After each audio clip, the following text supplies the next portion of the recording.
Rick and Morty is a show with a storied past. It all started back in 1985 when Back to the Future came out. Marty McFly was a cool guy on a skateboard, Doc Brown was a cool guy in a science shirt. The movie was very nearly unwatchable until Huge Lewis came along with the help of his childhood friend, The News, and they made the song that goes, "Don't take money." Ironically though, the movie did take money, so much money that they made the movie again 2 more times. Back to the Future had become a smash hit, but after 3 movies, the guy that made it was like, yeah, you know what, we're not gonna do this again.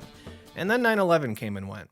Actually, 9/11 came and went about 10 times after Back to the Future 3, which brings us to the year 2000, the new millennium. Human beings were officially living in the future, but there was no new Back to the Future movie to occupy people's minds. And then, in 2001, it happened. Channel 101 was unofficially started. Channel 101 is a short film festival created by Rob Schrab and Dan Harmon that is still going on today. The idea of the festival was to get a bunch of 5-minute or less pilots for TV programming selected by a panel of former winners, and then the audience would help select the best shorts for continuation. Festivals like Channel 101 are a great way for up-and-coming creators to get in front of their fellow creators and really hone their skills. One regular creator at this festival was a man called Justin Roiland, and judging by his work, he was kind of an insane person. Marty, we have a problem. The time travel car won't start. Oh no! What can we do? What are we gonna do? My chapped, bloody testicles, Marty. What? I need you to lick them. Oh my god! What? What? You want me to lick them? Yes, Marty. It's the only way to fix our time travel car. You have to lick my balls, Marty. The saliva needs to be warm and fresh, and it must be administered by your tongue, Marty. But I don't understand how that would work, Doc. I'm confused. Marty, trust me. I built this car with my own 2 hands, from the ground up. Hurry! Okay, Doc. You convinced me. Here goes nothing. You know what? I guess it's also important to mention that the whole point of Channel 101 was to put up pilots and shorts that don't fit on network TV, so something like this actually kind of makes sense for this festival. In this short, though, it's easy to see some similar comedic habits between the real animated adventures of Doc and Marty and what would later become Rick and Morty, but believe it or not, a show centered around a grandson sucking on his grandpa's balls wasn't exactly what any network was looking for. It wouldn't be until the stars aligned in 2012 that the world would finally get the beginning formations of what would become Back to the Future 4. Dan Harmon, the creator of Community and co-creator of Channel 101, was fired from Community because of creative conflicts between Harmon and the executives working on the show. And now get this, the guy who created a film festival whose mission statement directly makes fun of executives didn't get along with executives all that much. Dan Harmon was quickly approached by Adult Swim to develop a new hit show, except Dan Harmon didn't feel like he fit in at Adult Swim. After working on a sitcom like Community, the content on Adult Swim must have seemed like a completely different animal. So Dan Harmon decided to call his friend Justin Roiland, who he had a professional relationship with after their interactions at Channel 101. Roiland pitched the idea of using the Doc and Marty characters, and they ran with it.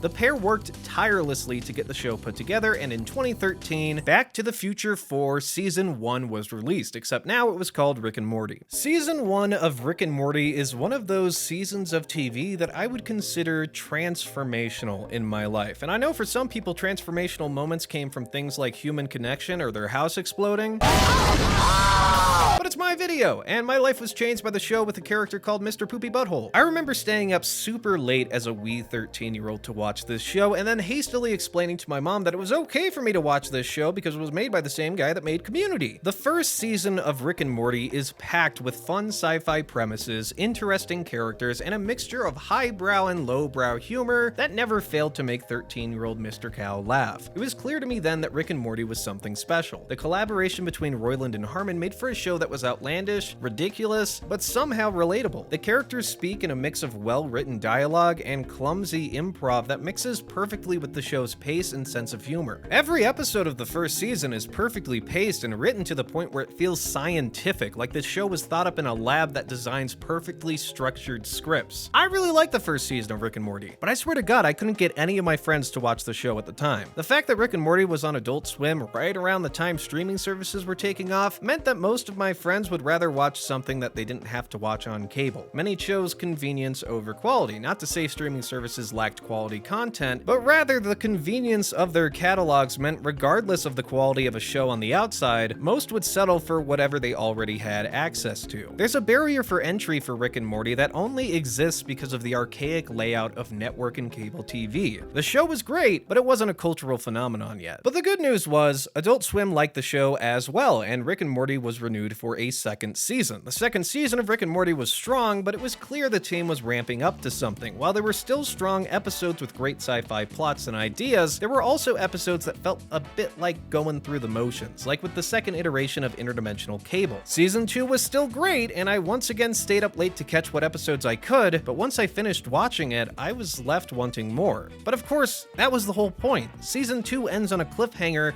that sees Rick being put into prison, sacrificing himself to save his family. I cried into my hands for 3 hours after the season 2 finale. But that was because I just found out what 9/11 was. Season 2 was good, but I had a strong feeling Season 3 was going to be even better. Adult Swim renewed Rick and Morty once again, and then Season 3 came out, and after 4 years of trying to convince my friends to watch Rick and Morty, suddenly everyone was telling me I needed to watch the show. Fuck you, I already did! Season 3 of Rick and Morty shot the show into the stratosphere. It was everywhere. People were going bananas for Rick and Morty. There were embarrassing Reddit posts, embarrassing Vines and TikToks, embarrassing displays of dedication in public, lots of embarrassing shit. There was the Szechuan sauce debacle that saw McDonald's bringing back their Mulan tie-in sauce only to have there be a massive tirade by fans who didn't get a chance to try the sauce. And then there was Pickle Rick, one of the most annoying and overdone memes of all time. And then there was the evil Morty music.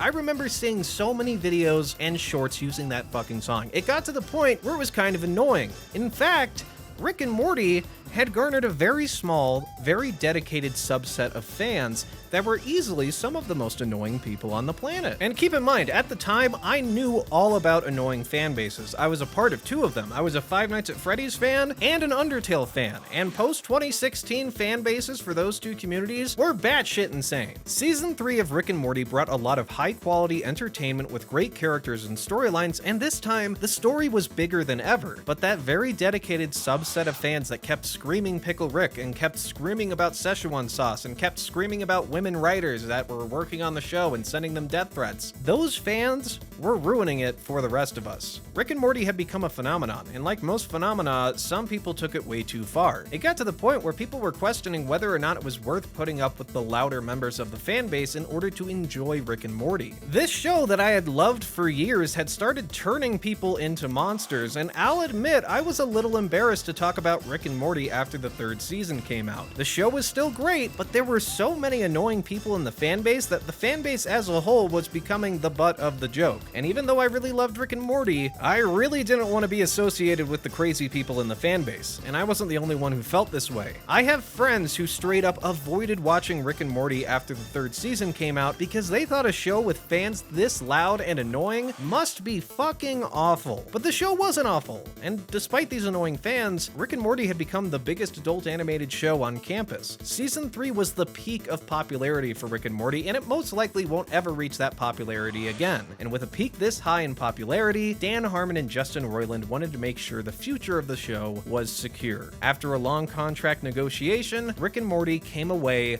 with a 70-episode order, securing the show's future for roughly 7 more seasons. Rick and Morty was going to be around for a while, and even now, only 3 seasons in, there is still so much more to this story. One of the main complaints from fans of Rick and Morty was the time it took to produce each season. The gap in the first 3 seasons was roughly 2 years, but with a massive renewal under their belt, the creators and fans alike thought the production time would speed up. However, after the show's 3rd season, there were reports of some tension between Dan Harmon and Justin Roiland. Given the pair's wildly different approaches to writing and comedy, it would make sense for there to be some creative differences. Dan Harmon was the brain and Justin Roiland was the sentient sentient penis-butt combo creature that gave the show its most outlandish features. Season 4 would still take 2 years to come out, and there was again a good mix of small and big stories with interesting premises. Season 3 was a tough act to follow, but most fans thought the 4th season was a fine follow-up. I like Season 4 well enough, but there is a weird gap between episodes in terms of tone and storytelling. There were reports that as early as Season 2, the writer's room for Rick and Morty was becoming segmented, with there being a camp of writers that were closer to Dan Harmon's style and another camp closer to Justin Roiland's. In a report to THR that was cataloged by Vanity Fair, an anonymous source said that, quote,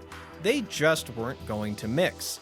Dan is all on the page and mathematical about story breaking, and these guys that Justin hired were like, look, I drew a turd with eyes, let's do a story about that." While the issue had been present reportedly as early as Season 2, I didn't really see it in the final product until Season 4. Something just feels off with Season 4 of Rick and Morty, and it's hard to describe unless you've seen the whole show. Dan Harmon has a very systematic approach to writing, and that is definitely still present in Season 4, but it's like the show is fighting with its own style. The first 3 seasons melded Justin Roiland's and Dan Harmon's styles really well, but in Season 4, there are more moments of each individual style overpowering the other. Things just weren't mixing as well this time around, and the same goes for the team behind the scenes. Season 4 was released in 2019, and in an interview with Dan Harmon done by Entertainment Weekly, it was in 2019 when his relationship with Justin Roiland took a really bad turn. After Harmon reportedly reached out concerned for Justin Roiland's well-being, their conversation turned confrontational, and the pair has reportedly not been on speaking terms since. Pair this with anonymous reports from staffers not just on Rick and Morty, but also Justin Roiland's other show Solar Opposites that they rarely even saw Justin Roiland, it was clear there was something wrong with this situation. Roiland, by most accounts, was not an easy man to work with. Anonymous reports ranged from the bizarre, like Justin Roiland driving around an RC car in the office in lieu of appearing in the writer's room, to the disturbing, like reports of him being inappropriate with female writers and staffers on the show. Something was off behind the scenes of Rick and Morty, and soon, something was going to be done about it. But before anything was done, Season 5 of Rick and Morty came out. Season 5 of Rick and Morty once again took 2 years to produce, and it was released in 2021. Season 5 was the most hit or miss season of Rick and Morty for me personally. There were some stellar episodes for sure, but also some that were below average for an episode of Rick and Morty. The shaky quality of Season 5 once again felt like a side effect of a writer's room that wasn't fully on the same page. This time though, fans wouldn't have to wait nearly as long for the next season, with Season 6 coming out the following year. Season 6 lacked the knockout punch episodes that the previous seasons had, but it was far more consistent in quality than the previous season. Season 6 to me feels like what you would expect from a later season of a long-running, high-quality show like Rick and Morty, but it's not the best by far. It feels like the team has their footing and their heads in the right place though, which is more than I can say for Season 5. There are some risky episodes and some safe ones, but on the whole, this season felt like a collection of interesting and goofy sci-fi premises that the show had been known for in its early years. The tensions between Justin Roiland, Dan Harmon, and the rest of the team was definitely still present, but the show was clipping along despite it. But tension can only last so long. Either you lessen it while you have the chance, or it breaks on its own. And unfortunately for everyone involved in Rick and Morty, the tension broke on its own. During the production of Seasons 5 and 6, Justin Roiland was facing felony domestic violence charges. The charges would later be dropped, but then allegations began coming out that showed an alleged pattern of troubling behavior from Roiland with not just the staff of Rick and Morty, but also with some of the show's fans. And some of these fans were underage. And I don't think I need to elaborate any further on the details of these allegations. They were bad. Like, really bad. The disturbing allegations mixed with the domestic violence charges was enough for Adult Swim to officially cut all ties with Justin Roiland. The co-creator and voice actor for the 2 main characters of Rick and Morty had been fired, and many fans were uncertain of the future of the show. Except, given what a lot of anonymous staffers were reporting, the only real difference now was going to be the voices on the show. By most accounts, Justin Roiland wasn't present in the writer's room all that often. The future of the show was really only dependent on recasting Roiland's voice roles and making some structural changes to the show's approach. Roiland utilized improv regularly on the show in his roles as Rick and Morty, and with 2 new voice actors coming onto to take over, that approach was going to need to change. For 6 seasons, the two main characters of Rick and Morty were basically riffing off themselves in the recording booth because Roiland was voicing both of them. Now it was going to be 2 voice actors, which sounds like a small difference, but it's actually a lot more fundamental. Staples of the show's presentation were being changed now that Roiland was no longer on it, and with the premiere of season 7, fans got to see what this new kind of presentation looked like. Now, I did a full review of season 7 of Rick and Morty relatively recently, and I thought it was pretty good. It definitely feels like a slightly different show now, but that's not always a bad thing. For the 7th season of a show to feel different than the first 6 is a great way to make sure things still feel fresh. The only problem is, you have to make sure the show's not so different it loses its core fan base. But like I said earlier, the only real difference with Roiland being gone was the voices and the approach of the episodes, reportedly. The core writing team still knew how to make the show feel like Rick and Morty, even if it was different from the previous 6 seasons. Now, situations like the one with Justin Roiland are not easy to navigate. That much should be clear after going through all the little red flags and troubling reports that came out over the show's run. Sometimes, it's easier to work with a problem you're familiar with than to remove the problem and find a new way to work. The situation surrounding Roiland and Rick and Morty got incredibly ugly, and despite it being a dream of mine to work in a writer's room as talented as Rick and Morty's, I don't envy any of the writers that had to deal with this situation. Allegedly, Roiland wasn't just difficult to work with, he was actively disrespecting and sullying a project that a whole team was working on for his own personal benefit. Roiland allegedly made the workplace an uncomfortable and toxic place, and his actions hurt the people around him. I know there are people out there that were upset at how quickly Roiland was ousted by Adult Swim, despite his domestic violence charges being dropped, but in reality, it wasn't that quick. There are reports going back to the 2nd season of Rick and Morty that alleged he was difficult to work with, and from that point on, it only got worse. For executives to make the decision to remove the lead voice actor and co-creator of Rick and Morty, one of the most successful adult animated shows of all time, that would require some serious justification. Don't forget that executives only have money on their mind when it comes to producing television. That was the whole reason Dan Harmon was fired from Community, which led him to co-creating Rick and Morty. Of course, in hindsight, it's easy to say, well, if Roiland was so bad before these allegations, why didn't they just fire him back then? And of course, the answer would be, yeah, they should have fired him as soon as these complaints from the staff started coming out.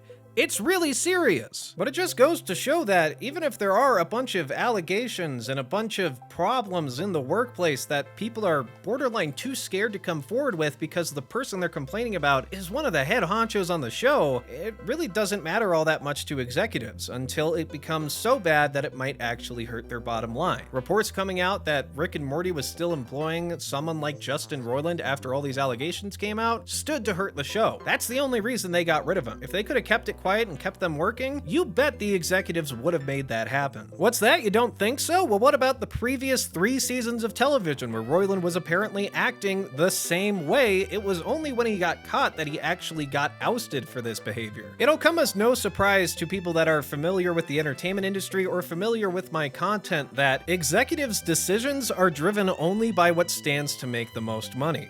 And Roiland was the co-creator of a show that made a lot of money. It took a massive event for the executives to finally cut ties with Roiland, and unsurprisingly, most of the projects Roiland was working on carried on with simple recasting or removal of his characters. There are a lot of lessons that can be learned from this insane story, but there's one that I think is fitting to end on. It doesn't matter how successful or rich a project makes you, because it only lasts as long as you can respect it. And that respect isn't just for the show, it's for the writers and the staff and the fans that are working on it and watching it. Yeah, it's cool to have a really successful TV show that has great characters and storylines, but if you can't show even the bare minimum amount of respect to your fellow human beings, then it's only a matter of time before you're ousted. Justin Roiland's alleged actions while working on Rick and Morty paint a picture of a self-centered, entitled brat who thought he could do whatever he wanted because he co-created a cartoon. It paints a picture of a man who selfishly tried to take whatever he wanted from whoever he wanted without any regard for the people around him.